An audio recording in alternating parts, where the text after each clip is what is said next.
What if the biggest setback of your life wasn't an ending, but the start of an empire? Rohan was a bright young man, destined to become a doctor and serve the poor. But a single mark, one heartbreaking point, stole his dream. Little did he know, it would be the greatest blessing in disguise. Rohan's dream was simple, yet profound: to become a doctor and open a clinic for the underprivileged. In the bustling streets of India, he saw suffering that fueled his passion.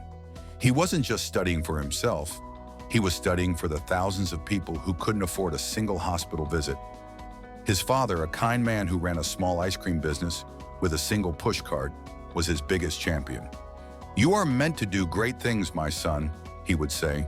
"Your hands will heal and your heart will inspire." The day of the medical college results arrived. Rohan's heart pounded with a mix of hope and anxiety. He scanned the long list of names, his eyes searching, his breath held tight. He found his name, but his score was off.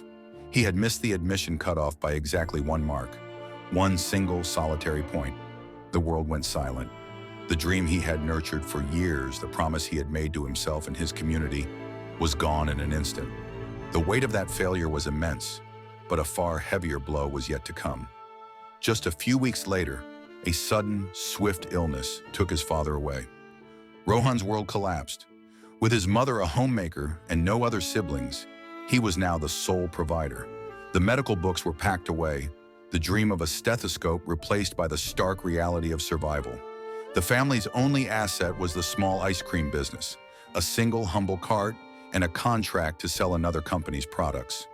This wasn't just a business, it was his father's legacy. Rohan swallowed his pride and pushed the cart onto the streets. But this wasn't just about selling ice cream.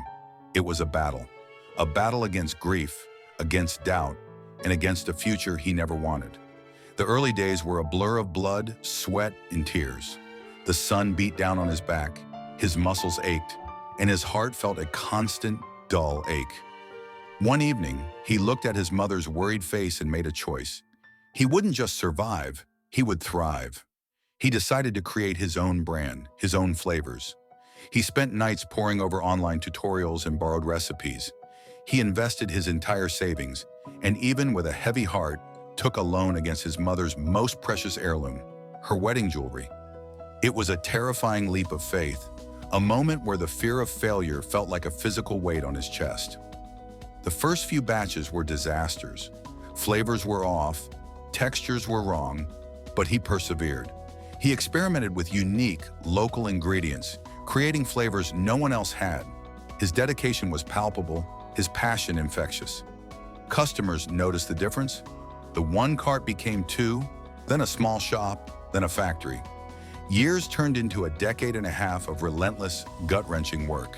The tiny ice cream cart, fueled by a son's devotion to his father's memory, grew into a multi-million-dollar brand, a household name across the country. 15 years later, Rohan stood not in a white coat, but in front of a gleaming, state-of-the-art building. It was the Anand Charitable Hospital, named after his late father.